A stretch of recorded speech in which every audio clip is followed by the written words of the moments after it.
Hello, and welcome to the next episode in our ongoing series of programs focusing on business topics relevant for modern leaders. My name is Brandon Kirby of Rotterdam School of Management, and I'll be your host for today's show, which is surrounding life crafting as an evidence-based tool for improving company performance. Do you sometimes feel that your company can do better? That maybe some of your coworkers don't perform to the best of their abilities? Or maybe you feel that the annual appraisal system is not the best way to reach individual and company goals. During our show, we'll attempt to answer those questions and to discuss how you can increase the performance of yourself, your coworkers, and in the end, the company as a whole. And today's guest suggests that it all boils down to setting goals, but not just setting business goals, but setting goals in all areas of your life, from your career to your social life, leisure time, including around the house. These broader goals will then spill over into your work goals. And the result? Usually a more engaged and motivated workforce. Joining me today in the studio is Professor Michaéla Schippers. She is a professor of behavior and performance management here at Rotterdam School of Management, Erasmus University, and she holds a PhD in psychology from the Free University in Amsterdam. Her research interest covers goal setting, team reflexivity, team performance, academic performance, life goals, and finally, ikigai, a Japanese term which, among other things, refers to one's purpose in life. She actually coined the term life crafting as a way to optimize performance and happiness, and her work has been published in several leading academic journals, such as the Annual Review of Psychology, the Administrative Science Quarterly, Journal of Management, and Journal of Management Studies, among many others. Welcome to the program, Michaela. It's a pleasure to have you. Thanks for having me. Excellent. And this is a quick reminder to everyone in the audience that you too can be part of the conversation today by submitting your questions or comments and participating in the polls that we'll have throughout today's presentation. You'll make sure to log into the chat room, ask your question, and leave your name. And then we'll do the best to address your question on the air. So Michaela, we have so many great things to cover today, and I think that most of our audience is probably aware, at least somewhat, with goal setting, but maybe life crafting is going to be something new for them. And before we get into that topic, I think it would be interesting for the audience to learn. You have a big interest in performance optimization. I know in the lead up to today's session, we had a lot of conversations around this, and it's been part of your life for quite some time. So maybe you can tell the audience a little bit about where that passion comes from and your experience with that, and then we'll move on into the presentation. Yes, thank you. Indeed, I actually, the first idea came because I did top sport myself. I did taekwondo on a high level. So I tried to think about how can I optimize my performance, because only training hard was not enough. I had to, also make sure that my stress level was okay. I sometimes had to lose weight to fit into a weight class. And at the same time, I was studying, and I was wondering, what sets people apart that have really high performance in different areas of life. And then I thought, you first need to have a goal, because a lot of people, a lot of students even, didn't have a goal in life. And if you wander around, okay, what do I want to do? I had neighbors, for instance, who did a different course every year or every 2 years. And then I lost track of it, and I was like, what is your idea of doing all this? And I felt really sorry for them, because it felt like that they were looking for something and they couldn't find it. So I thought, if you can really coherently think about what you want in life, what your ideal life look like, then maybe you can also think about what goal you want to achieve. And not just, because when, young people, we ask them, what do you want to be when you grow up? That's such a blunt question, basically. How do they know? How can they know what they want to be? So they give a very, answer like, I want to be a firefighter, and of course, all a doctor or whatever stereotypical it might be. things. Of course, as well. And I know you've had a lot of opportunities to speak on this topic. And I think maybe as we move into today's session, and maybe it would be important for us to talk about, what are the goals for today's session? And I think there's 3 big ones. And I think the first one is knowing what life crafting is and how this can optimize performance. And we'll talk a little bit about that. And I think that's going to be a critical takeaway.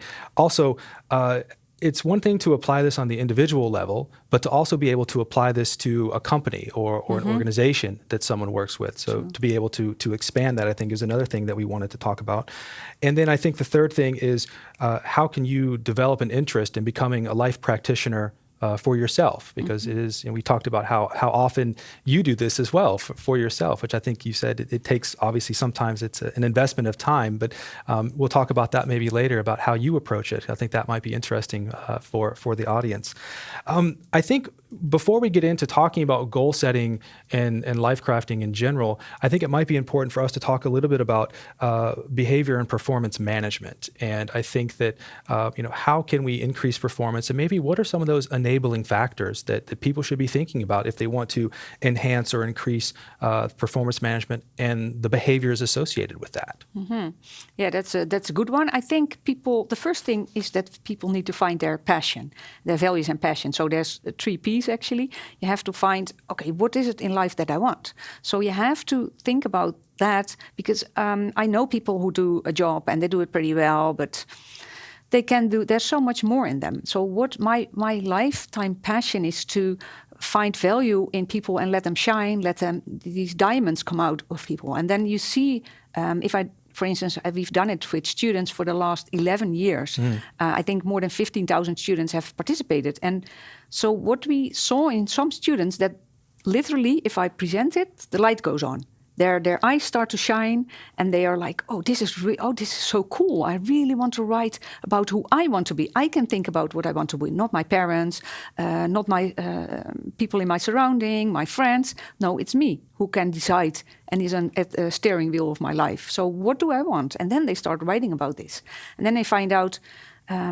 I can even, that they are reaching those goals because they write from their passion and values. And the second P is making a concrete plan, of course. And the third one is making it public. So these are the 3 Ps that I always refer to. It's. I think for some reason the letter P always gets a lot of use. We have the 4 or 5 Ps in marketing. We're talking about 3 Ps here. Again, when we were setting up for today's conversation, you were talking about some of the research that you've done in this topic, and specifically around superstition in sport, which I thought was really interesting. So I think maybe as kind of a background to the discussion for today, maybe you want to speak a little bit about what you found in that and how maybe that's informed some of the work that you've done since then. Yes, actually I did that as a student for my master thesis, because there were all these given topics, and I'm always a bit, how do you say that? I always think for myself what I want, and not. So I came up with the topic superstition in sport, and I asked the professor, "Can I do that?" And they were like, "Oh, it's really unusual, but yeah, sure, you can do it on that topic." And then I said, "I want to interview all the great players in the Netherlands, from Ajax, PSV, so the top 10 football players in the Netherlands, and also other sports." But this one was really nice because I actually biked to most of those, and I really gave them questionnaires about their superstition, because I thought, does that help their performance actually? How do they optimize performance? The thing is that in top sport, the differences are so small between winning and losing. So sports people want to optimize everything. So the way they sleep, the way they eat, and even the unknowns. And the unknowns are superstition. You can try to force luck. It's a Dutch expression, but you can try to force luck by being superstitious. But what I found was actually it helped their stress level. So if they had like a really difficult performance to give, then their superstition kind of made sure they were in the right mood or the right mind to perform. So there's a kind of an optimal level of stress and anxiety that was reached by superstition. And I'm curious, how difficult was it to get an audience with these different people? I can imagine you riding up on your bike and asking for everything, as far as asking them to come in, and were they willing to be able to speak with you? Was it difficult, or because you were a student, maybe you played the student card? I'm just curious, how did that work? Actually, I started calling all those clubs, and I asked for the head trainer. I was really bold, actually. And so I said that I was from the Free University, which was technically the case, but I didn't mention that I was still studying. and so, but most of the clubs were really interested, because nobody had ever done a research on that. And some of them even said, "Hey, can you ask the head trainers as well, because they're so superstitious as well, and the staff." And I did interview them as well. And then the thing is, they are sitting in the dugout, and they can't do anything. So they are starting to do some superstition there. So they were even a little bit more superstitious than the sportsmen themselves. You were probably one step away from being a sports psychologist, it sounds like, from that. Now, you mentioned stress, and again, it's something we spoke about kind of leading up to this, about there was a curve that you'd mentioned about stress, and how I think that most people would agree that sometimes a little bit of stress can help maybe with your performance or to focus or to be sharp. But there is, I think, a curve that you'd mentioned about when it becomes detrimental. And it was kind of speaking to what you were talking about, how the superstition helps people to cope with that stress. If you can remind me, what was the curve that you were talking about? I think it's called the Yerkes-Dodson curve. Yes. And I actually studied sports psychology as an extra master. So that actually says, okay, a little bit of stress is okay. So then you... no stress, you won't perform that well because, there's no stress at all. And but a little bit of stress helps. And then it goes to an optimum. And then after that optimum, the stress is actually countering your performance. So then it goes down and there's hardly any good performance. Any productivity from that. No, I absolutely, again, it resonated with me when we were speaking about it, so I thought it might be interesting for those who are watching at home with us today. So I think now is the time to introduce life crafting as a concept to the discussion. This is a term that you did coin. So let's talk about, what is life crafting? Where did the idea come from? The thinking that went into it. I think we have the person who created the term. So I think it's great to sort of get in your mind back when you were thinking about this. And let's talk about life crafting. So maybe as a starting point, how do we define life crafting? And then maybe tell us a little bit of how you arrived at that definition. Yes. Well, basically, what I thought was important, so the basis of the definition is actually thinking about your ideal life if there were no constraints. And thinking about your life when things go on like this. So then people can experience a kind of a gap, or they think they already have the perfect life, then you don't have to change anything. But if you think, hey, wait a minute, if I go on like this in the next 5 years, so some people are really happy today, but am I still happy in 5 years with my life? So then they start reflecting about their present and their future life, and set goals for these important areas like social, career, and you say leisure. I always say leisure. I don't know if that's Tomato. Right? Is that also good? Yes, of course. And then, so this is the first part that you have to do, and then we ask a lot of questions to arrive at that state. Because just asking what's your ideal life is not enough. Just say, okay, is there anything you would like to change? Is there anything you would like to learn? What did you like as a kid? So all these small questions that people write about. So they write for 2 minutes. What did I like as a kid? For 2 minutes about other things. And then we arrive at this core part of ideal life, writing for 15 minutes. And then in the second part, you start making concrete plans. Okay, if this is your ideal life, what is the most important goal that you want to achieve in the next 6 to 8 months, or the next 6 months or something? And how are you going to achieve it? And if you make this plan, do you have a backup plan if it backfires, or if it doesn't work out as planned, or you meet some obstacles? So people really have to think through, why is it an important goal to begin with? Why is it so important to you? And then you see people hardly ever reflect that deeply on their goals and values. So there's some people who do this, like a person like Arnold Schwarzenegger, whatever you think of him, he does goal setting, and he does it, well, effectively, I would almost say, because he already had 3 or 4 careers now. Yeah, of course. So if someone were to say to you, what is the difference between goal setting and life crafting? Would the response be, well, they're actually linked, they're not necessarily different, one is part of the other, or is there a difference between life crafting and goal setting in your mind? Are they the same? Are they different? Are they unrelated or related? How would you answer that? That's a good question indeed. Well, life crafting is more the umbrella term, I would say, and goal setting is part of it. Because goal setting, I work with Edwin Locke, who's the founder of goal setting, and Gary Latham, actually. A lot of people know Locke and Latham.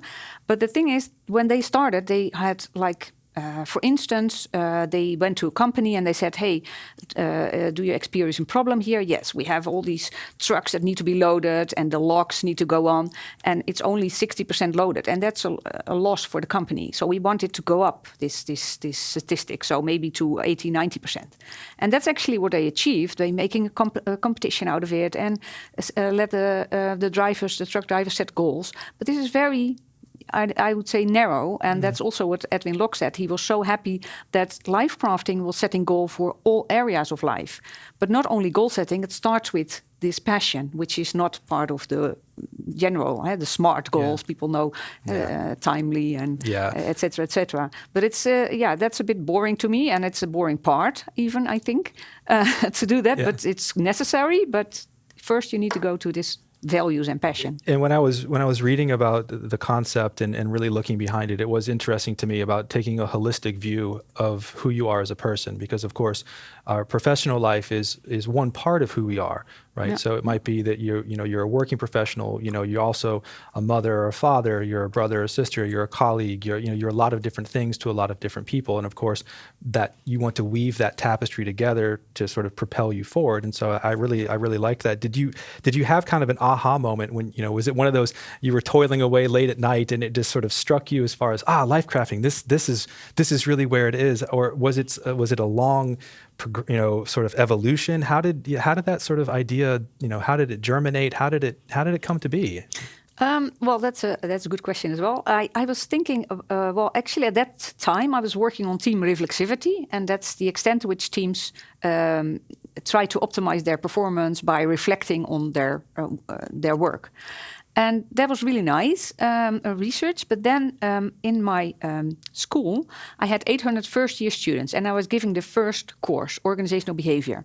And I was looking, and they were all sitting in one big lecture hall in the aula. And I was talking to them, or I was finishing up a lecture, and I asked program management, how many students of these remain at the end of the year? And they said only half of them. And I saw this divide in the middle, of course, and I was like, come on, 400 students that leave the study after the first year. And they say, it's really selection. And I was like, this is a pity. And it's so I wanted to do something about that.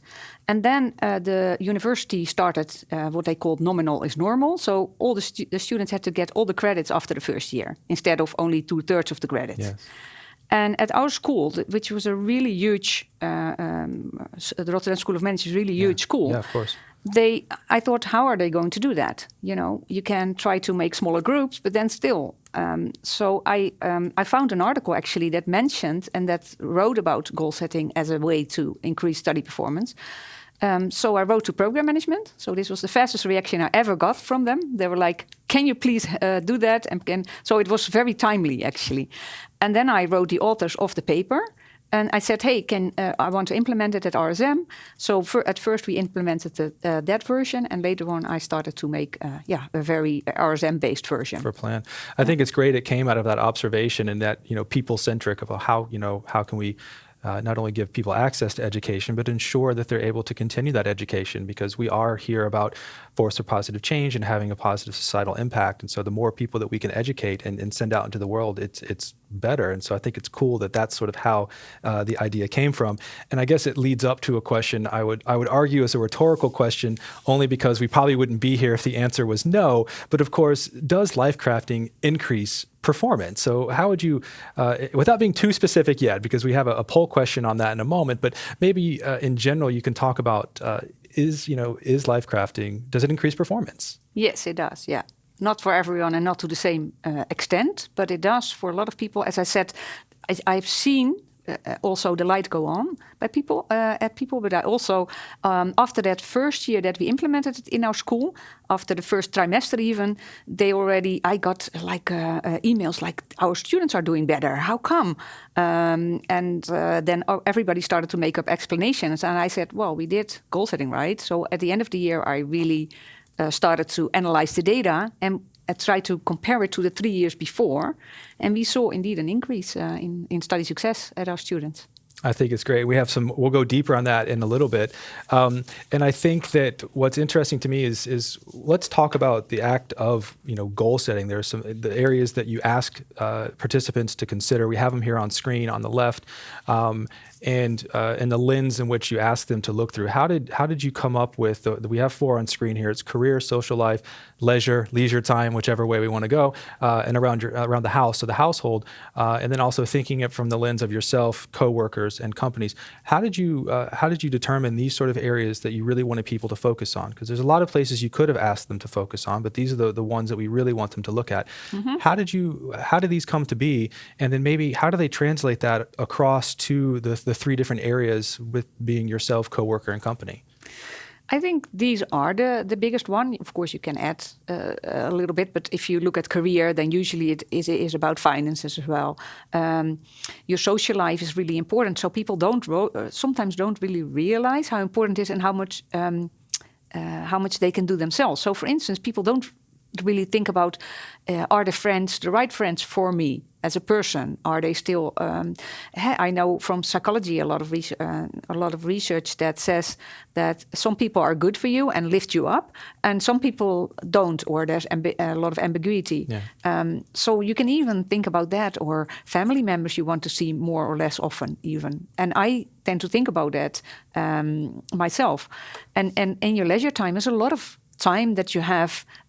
Do you only spend it, waiting to go to your job, back to your job again? Yeah. And that would be the very negative way of looking at it. But some people have really thought about it. So, for instance, I do sports, and that's also a very good way of increasing or unloading. For instance, I know Taekwondo for me is a lot of people say, hey, why don't you do meditation or something? And I say, this is active meditation for me. Yeah. I'm not good at meditating, but I'm good at actively meditating. Running is also a way of actively meditating, but it sets your mind at ease. And going outside is really better. You recharge much better. And I could imagine in the case of students, many of them probably hadn't thought about these questions either in a long time or if at all. And maybe you probably had feedback from students along those lines. I mean, how did people take to it at first? Was there a skepticism? Were they reluctant, or were people, hey, okay, I'll give this a shot? What was it like when you think about the first time that you rolled it out into the program? What was the receptance like? How was it received from people? That's really interesting, because some people were like, oh, that's so nice to do, and it's so good, and I learned time management much better. And some people were like, it's a boring task. It's a stupid thing. But even those students started to notice that they had much more. They started to manage to do their goals, or how do you say to start to prioritize, to reach their goals, to reach and achieve, yes, of course. To achieve their goals. And that's and some people didn't even because I said it has to be built into a course, and we have to kind of make it mandatory. So we have to say, okay, you have to do it, because otherwise only the best students will do it, and they don't really need, at least not for the study success. Yeah. And so some students even forgot that they did it at the end of the year, but still they can profit from it. It's interesting. When we think about goal setting, we gave a definition of life crafting at the beginning, but I think perhaps just for the sake of moving forward, it's important to give a little bit of context around goal setting itself. And we have it here on screen for those in the audience, but maybe share with us your view on goal setting, where it came from, what it is, just as a point of context for the rest of the conversation. Yeah, it's a theory of goal setting, and Locke and Latham, as already mentioned, they introduced it in the 1960s. And that was really setting goals and achieving those. So, for instance, really, according to that theory, setting a grade goal, like I want to have a good grade or a specific good grade. So it have to be very specific. You have to get feedback if you're reaching those goals. So, for instance, the truck drivers, they would get feedback. Okay, you had 90% loaded. Your truck was 90% loaded. Well done. And that is really, so these are all the aspects that have been proven over and over again. It's a very strong theory, one of the strongest theories in psychology that have been proven over and over again. So we had over 50,000 students. The goal setting intervention, we call it the goal setting intervention, but basically it's a life crafting intervention. And I implemented it in 2011 for the first time. And that was also interesting with our 800 students, because then program management said, okay, they wanted me to implement it. And once I started to implement it, they said, but make sure things don't get worse. And I was like, I'm not sure if I can guarantee that. So I had some sleepless nights because I was thinking maybe our students think about their goals and then think, okay, this is not the right study for me. But interestingly enough, students kind of wrote about why this study was good for them, because it's management is very broad. Yes. So we saw that they even, so we tended to lose much less students.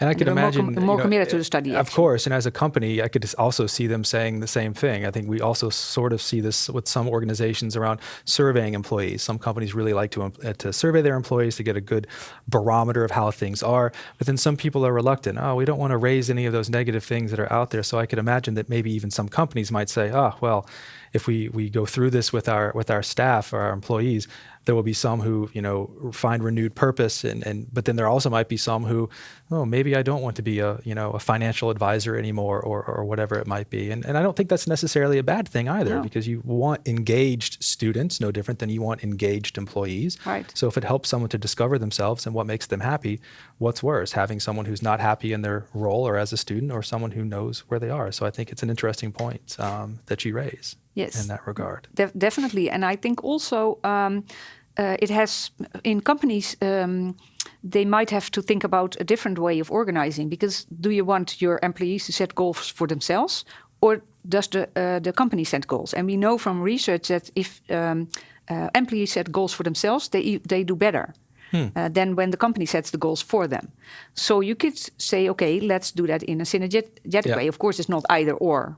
Yes. Because companies might think, hey, if all the employees start setting goals for themselves, maybe it leads to chaos or something. Yeah. But if you let this process go, you will see, and you have, of course, it has to be guided. But if you let it happen in your company, maybe you get a much better company in the end. Yeah, it's interesting. I was speaking with someone from our human resources management department, and a lot of her research is around co-creation in the human resources area of human resources, and it aligns very much with what you're saying here. And you mentioned that we did it the first time with 800 students, and I think maybe it'd be interesting for those who are watching to get maybe a little bit more of a in-the-weeds view of what did we actually put them through, what did we have them do, and again, on screen we have some of the details that we did. So do you want to maybe walk through the process a little bit of what we asked our students to do, and we can share some of that for everyone who's watching? Sure, yeah. So people think, it's a simple thing, but basically what we do, we first give our students a questionnaire, and we ask them, did you already have very stern goals? So some people already have very clear goals, and there won't be a much difference, at least in terms of goal setting. And then you ask people, what kind of if they're depressed, anxious. So all these questions we ask them beforehand, and then we give them the goal setting intervention part 1 in the 3rd week in the study. And they have to write down, what did you like to do as a kid? Write for 2 minutes. What do you want to change in your life? What habits do you want to learn or unlearn? How do you want your social life to look like? And so they have to write for 2 minutes about most of these subjects. And then they get to the core part, like the ideal life, writing about that for 15 minutes. And about, I think, 10 minutes about the life they don't want to avoid. So it's not fixed. They can, write 1 or 2 minutes or 10 minutes about this, but at least we give them time indication. And then in the second part, we have these concrete goals, as I said, and they have to rank them. Like my number 1 goal is, and I'm going to do this, this, and this. What is the first step? Even make a time schedule. So for the next week, what are you going to do to achieve those goals? And on average, our students wrote 3,000 words, which is pretty. Yeah, it's almost 6 pages of material, I would say. Yeah, about. Yes. Yeah. And interestingly enough, the more they wrote, the better their performance, their study performance. This was really. Did you find that people? Because again, I think it's a question or questions that people don't necessarily come home after a day of work or school and sit down and say, well, let me think about the goals that I would have in my personal life, or which friends I should keep, or should I be around or not. Even those who were engaged and wanted to participate, what was it like for them going through that process at first? Was it like a fish to water, or was it a struggle? And I'm sure the answer is it depends, but maybe just anecdotally, what do you remember from the students when they were first presented with this and started to write some of the things that they wrote? So most of them found the first part really nice and engaging and writing about themselves because it's basically their own life they're writing about.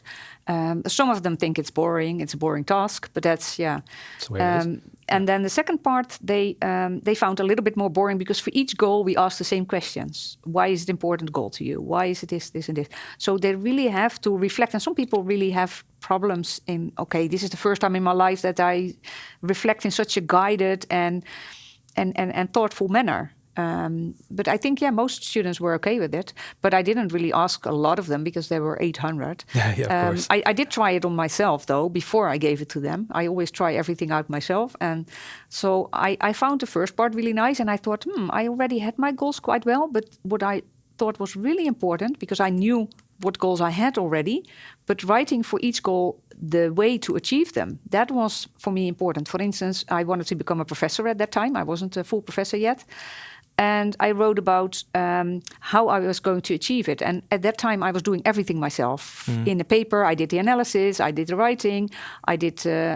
So I was like, okay, I need people around me that also to pick up some of these tasks if I want to get to where I need to be. And I have to be more visible. Like, I was writing my articles, and then once a year I was discussing them with the professor, and we had this job appraisal, and he was like, oh, you did well, and then, and I was like, so for every grade or every top article I had, I send it to the head of the department and to the dean, to not to show off, but just to let them know that I had this nice achievement, which I didn't tend to do before. Well, it's funny how it changes your perspective. Well, maybe not funny, but it's interesting how it changes your perspective. And I think people do need help with setting goals. And I think we had an approach in which we sort of an outline or a process in which we wanted them to think about. And again, it's here on screen. Maybe just walk us through what we're seeing here and what were the 4 steps or the 4 pillars or the pyramid parts that you asked them to think about as they were starting to create those sort of hard goals for them to think about. Yes. So the first P, that's the one at the bottom. Yes. That's their values and passion. So we asked them about what they also need to learn to get there, to achieve those passions. So if you want to become a champion in I don't know, in some kind of sports, you need to start at least training, and you need to find a good coach, and you need to. So all these steps need to be written down. And some of them discover their value, and they're like, oh, or their passion. They're like, oh, I thought I could never achieve that, or I didn't have time for this. Or they also think, okay, I have too many goals, so maybe I should boil it down a little bit to the most important ones. So it's also focusing your energy. And then you can think about your ideal future. So what is your present life? What is your future ideal life? And so this is... and what kind of career path can I have?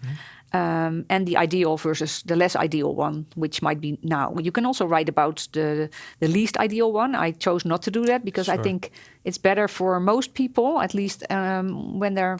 I read the literature, of course, but higher academic level, it's better to think about, okay, is this what I want, or do I want this way? And then... these goals, the third P, the planning, the specific goals. They also have, for instance, next to what I already told about, writing about number 1, 2 goal, but also if-then plans. For instance, if you want to unlearn a habit, or you do some sports, or but then you sit at the couch and you think, I'm really tired, I don't want to do any sport, or I don't want to do anything, or I always give this famous example.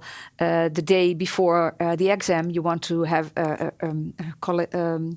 another student ask you to go for a beer. Oh, yeah. And then usually you say yes. And then today you think, after doing the goal-setting intervention, hopefully, you think, okay, so tomorrow is the exam, so let's go for a beer tomorrow. After the exam.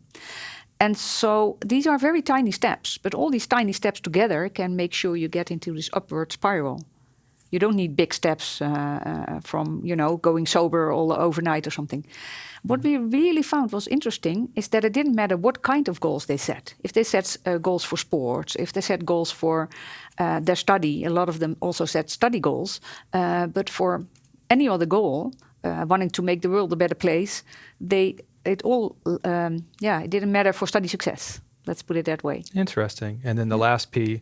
The last P is public commitment, which is really interesting. We had an I will statement at our school, which is really nice because these are these black and white pictures, and then people have their goal in one sentence. Which starts with I will. So that's why we call it an I will statement. So I will. So, Yes. Yeah, yes. Yes. Mine is I will inspire people to find their ikigai or purpose in life. Purpose in life. And at first I had another one. It was I will enhance study success at RSM. And I thought, okay, I already enhanced it. So I need a new goal, which is broader to the world. Well, it's interesting you say that. And I want to bring in the poll for a moment. So let's go ahead and put the poll out and launch that for the audience. And the poll is asking, how much does life crafting and goal setting increase performance? Or perhaps the better way to put it is, for this particular group of 800 students that we've been talking about, how much did life crafting and goal setting improve their performance? And I think we have 9%, 16%, 22%, or finally 34%. So we're going to leave that out there for a moment, and we'll come back to that. But it was interesting because one thing I wanted to ask you was about changing your goals throughout the process. How often how often should we be going back? Your goals can change. Sometimes you achieve them, and so you cross it off the list. You were talking about your I will statement. But also no different than in school, but also within your career, goals can change, for various reasons.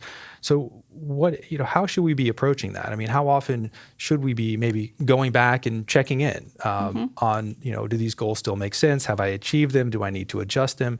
What's sort of your thoughts on that? Yeah, I think there's even two important questions to consider here. One is, when would you do it for the first time? And the best timing is when you're on a crossroad of your life. So our students were just starting their studies, and we've also tried to do it before, but this really worked. And some people go having their pension or wanting to change their careers. So that's a really good point in life to do that. And the second, your question was actually... well, just talking about... Oh, yeah, when you get back to it. Yeah, exactly. That's really hard to say, but actually for me, I never looked back until 7 years later. So 7 years later, I did it with my whole team, and then I really looked at the 7 years ago. And I thought, okay, I still knew my first 4 goals, and I had achieved 3 of them. Actually, the 4th one was having a work-life balance, which I still don't have. The eternal goal, right? Yeah, exactly. So maybe it should be my first or second goal, but apparently there's a reason why I didn't do it as a first goal. And then I thought it was really interesting to see that the path towards it, I had forgotten that I wrote that down, but I had followed that path pretty closely. So as I just told you, letting people know about my achievements, not doing everything myself anymore, trying to get a team around me that also supported each other and me. So these are the things that I wrote down and I forgot. And I had new goals because I achieved 3 of the 4 goals.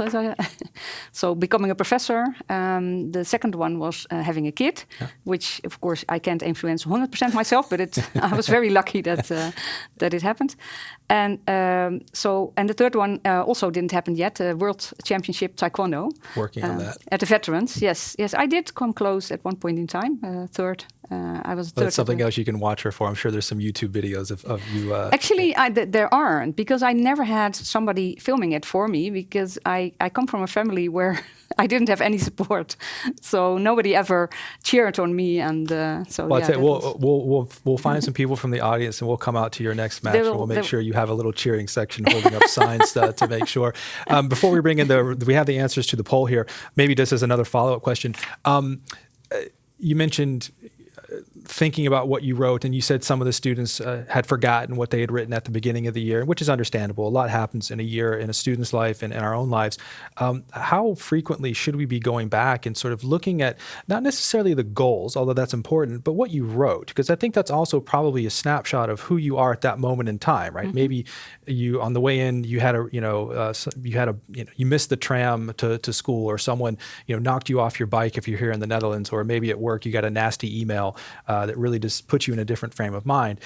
Do you recommend that students or people who go through this process kind of reflect on what they wrote just to see if it still feels right? Because, I mean, it is part of the goal-setting process, I would imagine. True. I never recommend it explicitly, but we give the students a card with 3 their 3 top goals, and they can put it in their wallet or they can put it on the fridge. Yeah. So I think that's already maybe enough.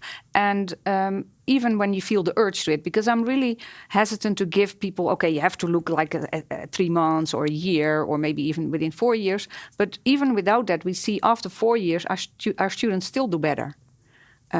So we still see an effect after 4 years. So even just writing it up once and never reading back already changes something in the brain of people, or at least there's some pathway that changes. They change their behavior. So it's really interesting to see that. That's great. So we had the results from the poll coming in, and no one voted for 9 or 16%. So people clearly are believing in what you're doing. Just out of curiosity, which do you think had more votes, 22% or 34%, if you had to guess? I think 34. But You're right. Actually, you were correct. So Yeah. with 60% of the votes, people were saying that they feel that it increased performance by 34%, and 40% saying that it was 22%. So maybe you can take the suspense out of the room. What is the correct answer? And then how would you react to what you're seeing to the answers? I think it's, well, the correct answer is 22%. And that was for the full cohort. So even people who wrote 2 words or something, or 3 words, and students who were already doing well. So, and I think that people get to this 34% because if you would have taken only the struggling students, so we see, for instance, the ethnic minority groups in our school were doing really, were the lowest performing, and they had up to 50% increase in study success. So we're talking about the whole cohort here, already the great students. So for instance, the female students were doing better, female Dutch students, but they only had an increase in 5%. So within those groups, you see huge differences.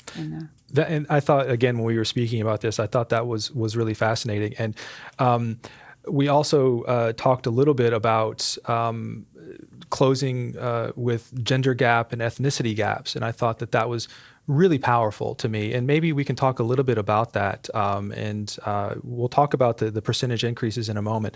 But maybe a little bit of commentary from you on how did this affect in the gender gap and helping to close that? And in the context of goal setting and life crafting, what do we mean by closing the gender gap, right? So, and same thing for the ethnicity gap. And so maybe a little bit of commentary on that would be really interesting.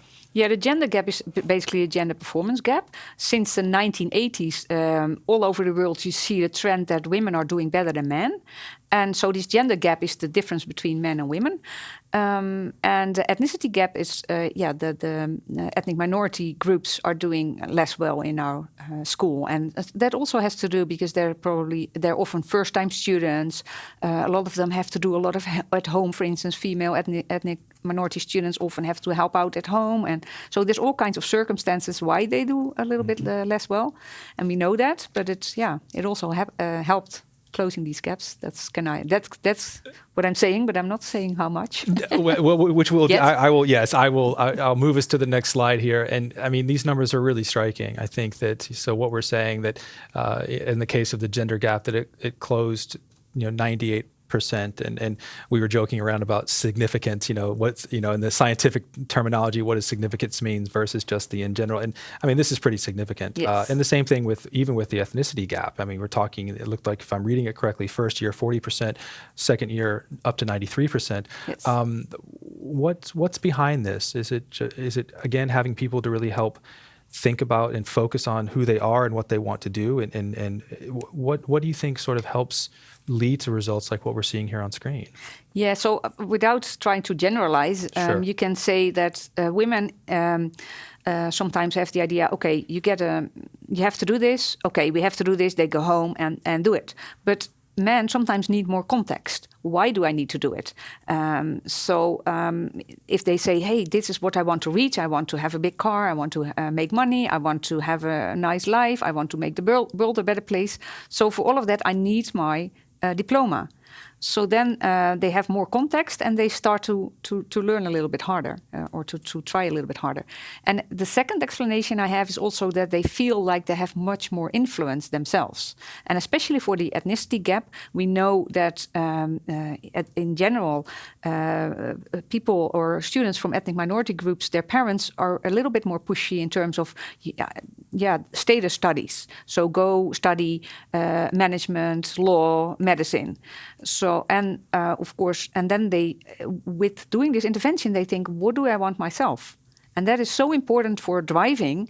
If you are doing what somebody else wants, then you're leading somebody else's life, basically. And I know that can go very well for a while. And I had a guest speaker who was talking about that each year, but he decided from one day to the other that he didn't want to do that anymore. And then he found out that he was exactly leading the life that his father had in mind for him.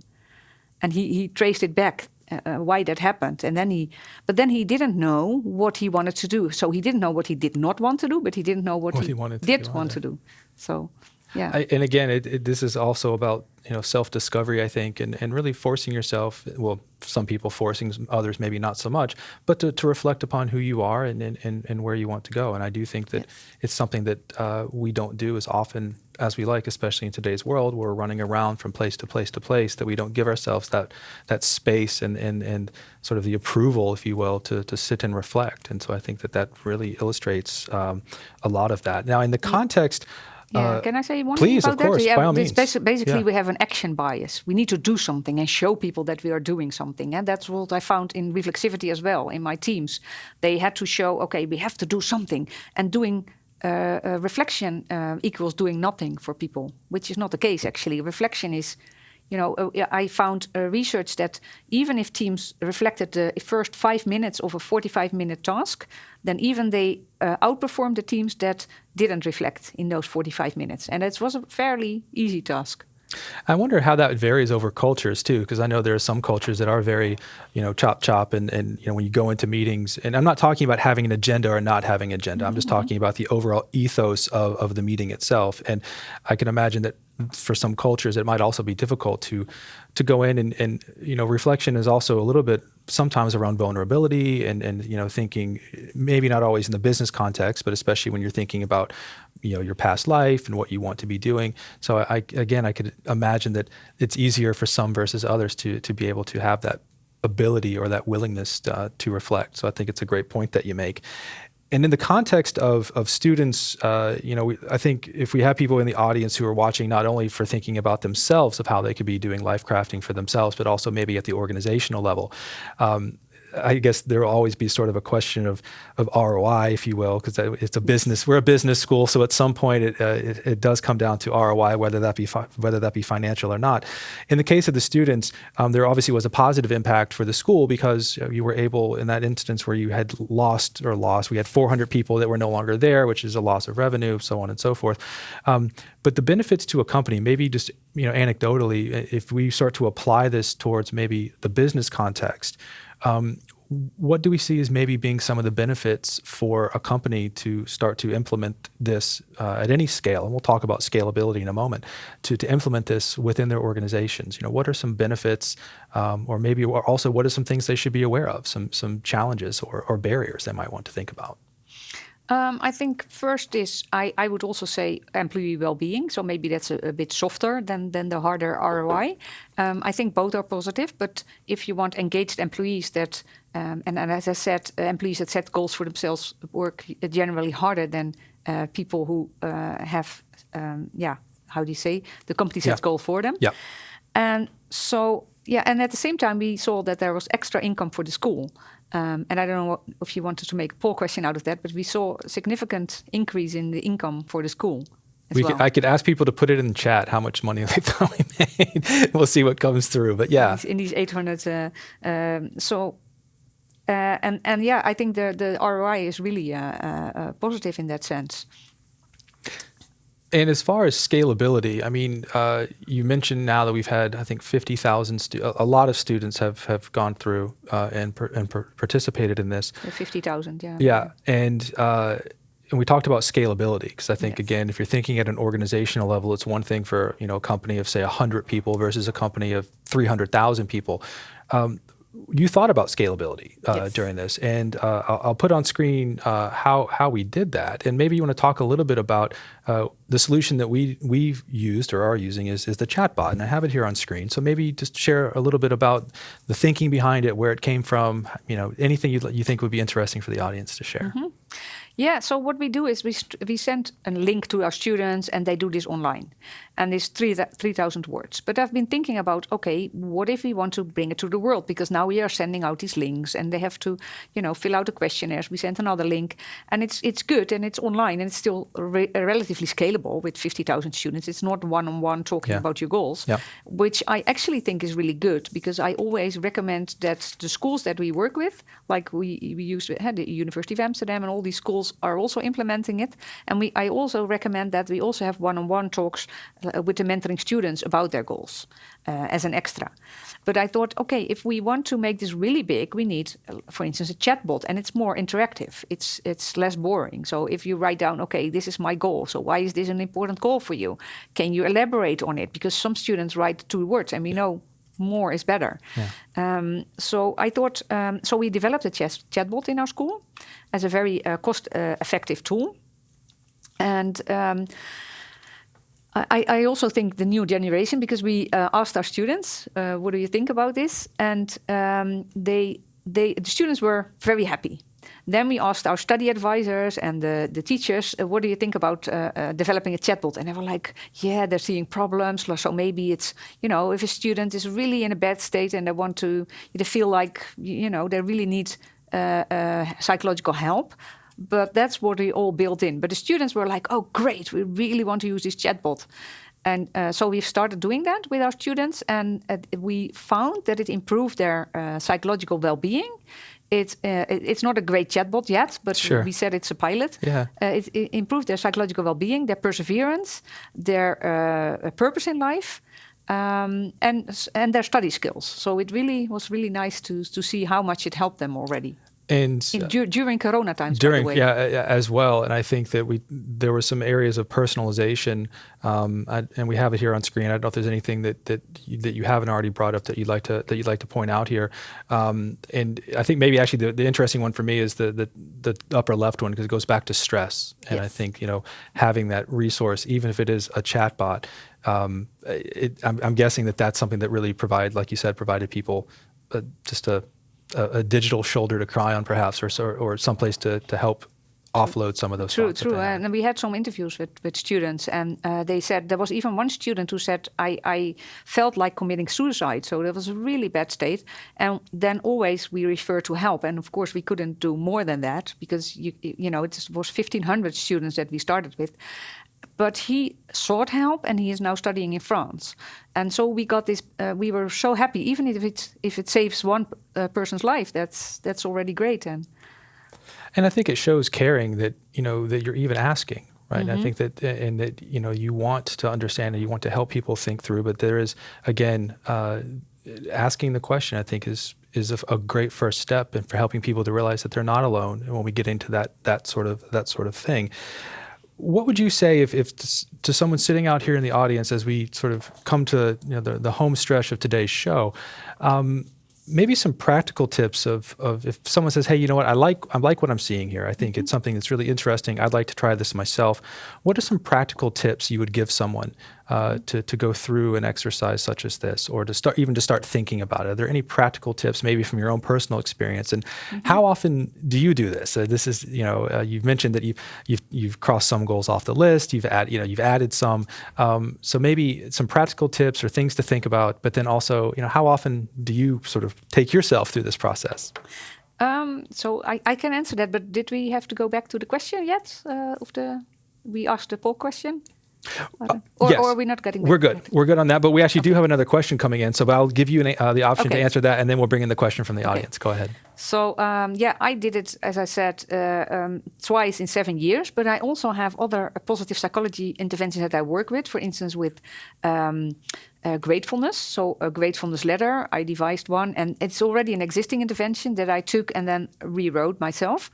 And so I try everything and then feel how it works. And then it's so interesting to see, for instance, with the gratefulness letter, I wrote it to my second mother and I thanked her for everything she did in the last 25 years, I think. And then it's so interesting to see that I know the research, so as writing it down, I'm like, I know that she will probably be more moved than I imagine, but I can't imagine that she's going to be moved because we discuss it so often. So that was really nice to see this from. I know it, and I as a layperson, what would I, if I really do it? What would happen?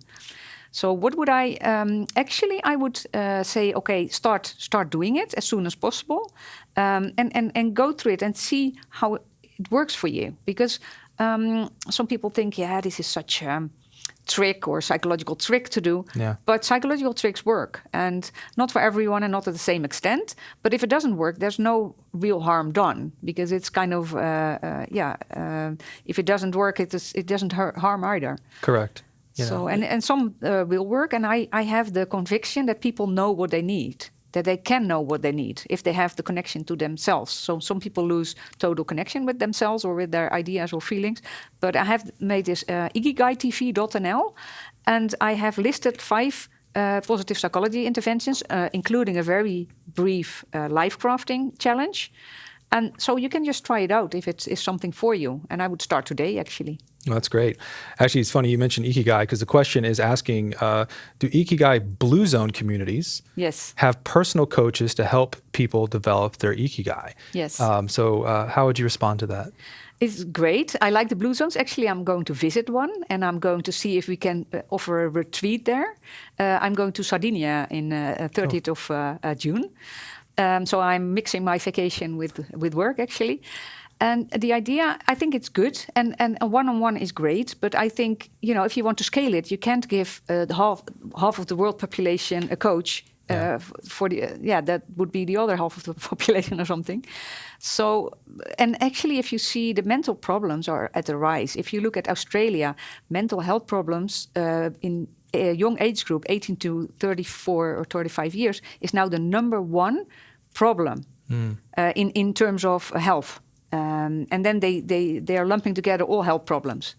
And so I think we need scalable solutions as well. And I think they can be mixed with, I think the Blue Zones are great. Actually, that's where part of the idea comes from. Because Ikigai, Dan Bredner, who's a science journalist, he was looking for people who had high longevity over 100 years. And he hit those blue zones like Okinawa, which weren't blue zones at that time, but he knew that these were the places where people...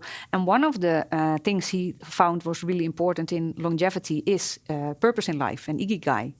Of course, also lifestyle, but it's I wanted to mention a very interesting research, actually. They had a research in Japan and in the United States, and they asked in Japan, do you have an Ikigai? That was a very simple question, yes or no. And in the States, they asked, do you have a purpose in life, yes or no? Yeah. And in both countries, you saw that on average, people who said yes lived 7 years longer. And then people who said no, and this was independent of lifestyle. So if they controlled for lifestyle, the effect was still there. So that was really interesting to me. So that's your takeaway for today. Find your purpose in life, or at least think about your purpose in life. That'll add some years to your life. Another question coming in from the audience. It says, life crafting seems great, but the experience so far, or what we have shared so far, seems to be primarily with students. Is there other experience that's out there elsewhere, other experience that you can share, or is this something that we're looking to do and we've sort of used this within RSM with our students? But how would you answer that? It's a very good question. I also did this with MBA students. Indeed, the majority of research I've done with students, but I did it also with MBA students who already had a job. And so we found similar results, but I haven't published from it. So that's why I don't really mention them. Yep. And my idea is to do more research in a workplace setting in the upcoming years. And to be fair, we're also in conversations with looking at perhaps bringing this on into our open programs portfolio for our short courses designed for working professionals. So taking it out of the classroom, if you will. And so I think this is a wonderful example of using what we've learned in a classroom environment, in a research, empirical-based environment, and then sort of applying that to the commercial side of things with the business side. So yes, but we're also looking for ways to bring that out. But I believe in the research that I was doing leading up to today. I think it is something that's very interesting for companies, and that's why we also talked a little bit about the scalability here at the end. So, any last thoughts from you before we wrap it up? Anything that you'd like to tell the audience, or any kind of final thoughts on life crafting that you'd like to share? Please feel free. Yeah, and I think I can also say to that question Please. that the intervention is basically the life crafting intervention is made of all kinds of small interventions, which have already proven their worth within psychology. So there's like 100 years of psychological research that I propped into one intervention, or a lot of people have thought about it. So I think it will work, but we don't know to what extent and how.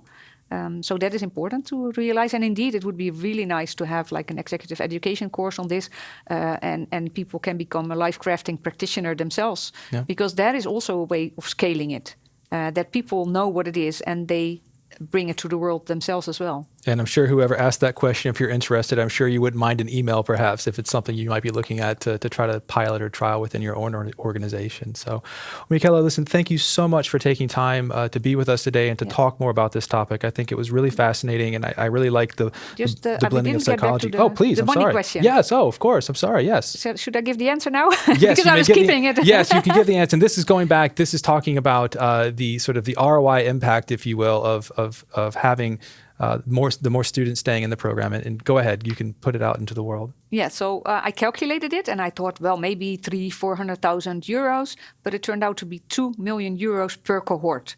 Yeah. So because our first year students, instead of 22%, 50% dropout, the dropout rates were 22% less. So we had only, I think, 25% dropout rate instead of 50. 2 million euros were extra income for the university, because the tuition fee and the government also pays a fee after students graduate. So we knew that after they stayed in the program, so it was not only this first year, but they stayed for 4 years. And after 4 years, we still saw an effect on their study success.